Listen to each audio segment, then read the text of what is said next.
It ought to be impossible to describe a creature as looking old-fashioned, but that's exactly how Sirocco looks, with his big sideburns and his Victorian gentleman's face. Oh, yeah. Huge. It's actually nice just seeing him wandering around in the forest undergrowth. You can see he's got very good camouflage. He has. That colour is incredibly So, you know, effective. evolution hasn't entirely rendered him useless. Hello. You're going to look in the lens. A typical male, Sirocco is clearly only interested in one thing. Hello.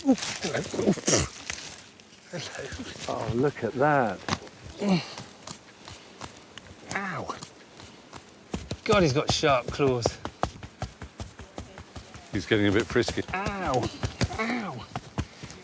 Do you think it is he's actually attempting a sort of mating ritual? He is. Oh, must. You are being shagged. Or not. Ow. God, it's sharp. Look, he's so happy. Sorry. One of the funniest things I've ever seen. You are being shagged by a rare parrot. He thinks you are.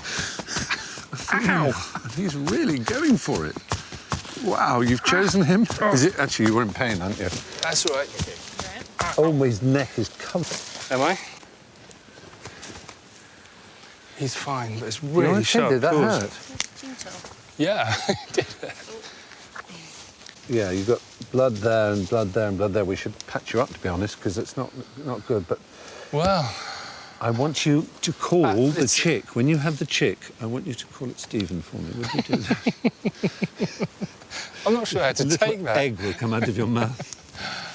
Ladies and gentlemen, you've seen the television first. You've seen Mark Carwardine, who has devoted his life to conserving animals, actually taking an active part in the conservation and breeding of a whole new generation, of a whole new species, Homo cacapens.